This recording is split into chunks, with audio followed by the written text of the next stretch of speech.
क्षीर सागर में एक मस्त मत वाला बड़ा सुंदर एक वन है। उधर उस वन में बड़ी बड़ी सुंदर शिखाएं हैं, शिखर हैं, आदि आदि प्रसंग है।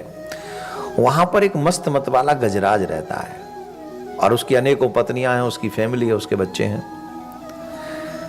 अपनी पत्नियों के साथ में वो जल विहार करने के लिए गया और जब जल विहार करने के लिए गया तो वो जल पिला रहा है, खुद भी पी रहा है, फिर स्नान कर रहा है। घूमने जाते हैं तो हम लोग बच्चों के साथ, फैमिली मेंबर्स के साथ जाते हैं तो क्या करते हैं, तालाब में नहाते हैं या समुद्र में नहाते हैं तो एक दूसरे पे जल डालते हैं, ऐसे शरारत करते हैं, उदम करते हैं। हमारे ब्रज में क्या बड़ा उदम कर रहे हो, खेल रहे हो भैया, परिवार के संग खेल रहे हो? बोले हाँ ऐसे खेल रहे। ठीक वैसे ही पशु भी खेलते अपने पशुओं, अपने परिवार के साथ। वो जो गजराज था ना, अपनी सूंड में पानी भर के कभी पत्नी पे डालता, कभी बच्चों पे डालता, कभी पत्नियां उसके ऊपर डालती, आओ डैडी हम आपको स्नान कराते। बच्चे भी स्नान करा रहे थे। कितना अच्छा लग रहा है ना, सोच के हम अपने परिवार के साथ नहा रहे हैं। कौन कौन आया परिवार के साथ, बच्चों के साथ कहीं स्विमिंग पूल क्या बोलते उसको, वो जो नीला नीला सा पानी होता है, कौन कौन आए बोलो? पापी कहीं के, करना भी और बताना भी नहीं है। तो ऐसे ही करते ना लोग, उसको लिना दिया, ऊपर से धक्का मार दिया ऐसे ही। तो अब बताओ, यही पशु भी कर, वो हाथी यही कर रहा है गजराज अपने परिवार के साथ। What is the difference between elephant and you? Nothing. We are doing the same thing. एक चेंज है, you are listening the katha, they are not. You are chanting the name of God, they are not. You are doing selfless work, they are not. You are coming temple, they are not.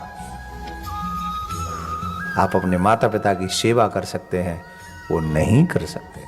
हालांकि वो भी करते होंगे, जब वो पानी पूनी डाल रहे हैं तो सेवा भी करते होंगे। गजराज पे ना वो भी ऐसे ही स्नान कर रहा है। तो ग्राह रहता था नीचे उस सरोवर में। ग्राह को लगा कि मेरे घर में आके कोई सरोवर को गंदा कर रहा है, इट्स नॉट गुड। तो उसने गजराज का पाँव पकड़ लिया और जब उसका पाँव पकड़ा तो उसको शुरुआत तो में उसको लगा इट्स ओके, मैं बहुत मस्त हूँ, बड़ा बलवान हूँ, मेरा कोई सामना नहीं कर सकता। अच्छा वो बाहर रहता है, ग्राउंड पे रहे तो उसका कौन सामना करे, लेकिन वो इस समय जल में, तो जल में ग्राह बलवान है। समझ रहे?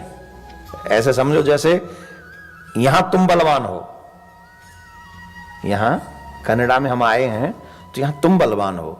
भारत में आके देखो बेटा, फिर बताएं तुम्हें, वहां हम बलवान हो जाएंगे। वहां फिर हमसे मिलना मतलब, समझ रहे ना?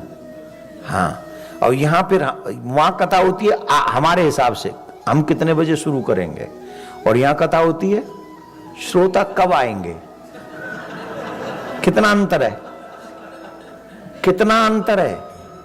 भारत में कथाकार महत्वपूर्ण है और यहां कनाडा में स्थान पूज्यते, स्थानम प्रधानम न तो बलम प्रधानम। स्थान प्रधान है, तो यहां पर आप लोगों की प्रधानता है। एक एक श्रोता जब घुसता है तो हमको लगता है 1 लाख आदमी आ गए, एक साथ इंटर किए 1 लाख आदमी। हाँ 1 लाख नहीं, ये 60,000 तो समझो ही। फिर एक आदमी आ गया 60,000, जैसे $1 60 रुपया। तो अब यूएस में जाओ, एक आदमी 83,000। 1 लाख अभी तक कोई पहुंचा नहीं, सो इंग्लैंड है 1 लाख से ऊपर शायद है। तो ये समझो तुम्हारा सिस्टम क्या होगा। यहां तुम महत्वपूर्ण हो। वैसे ही जल में ग्राह मजबूत था, पाम पकड़ा, नीचे खींच लिया। अब वो बहुत प्रयास करता रहा और नहीं, तो तब उसने कहा, अपनी हेल्प मांगी अपनी फैमिली से, हेल्प मी। तो पत्नी ने सूंड में सूंड अड़ाई, बच्चों ने भी सूंड में सूंड अड़ाई, उसे बाहर खींचने लगे। 50 पत्नी, 300 बच्चे थे उसके। कितने कितने काम नहीं आए? नहीं, तुम तो आ गए, वो नहीं आए काम उनके।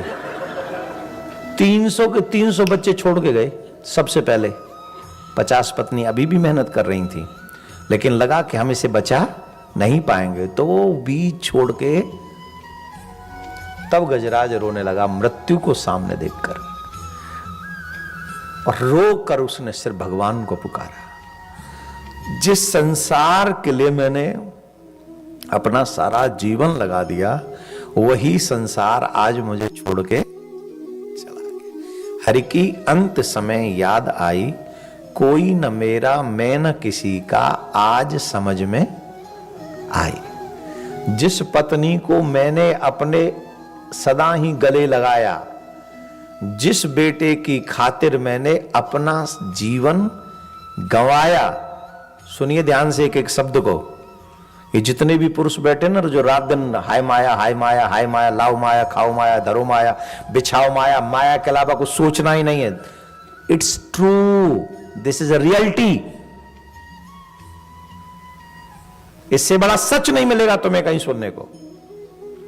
किसी पुरुष से पूछो किसके लिए कर रहे हो ये रात दिन मेहनत, जो भाग दौड़ करते हो किसके लिए कर रहे हो, तो एक ही आंसर मिलेगा, परिवार के लिए। हाँ या ना? किसके लिए कर रहे हैं? जोर से बोलो।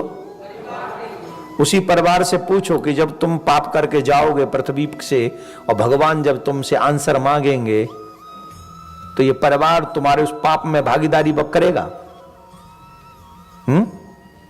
जवाब दीजिए, जोर से बोलिए।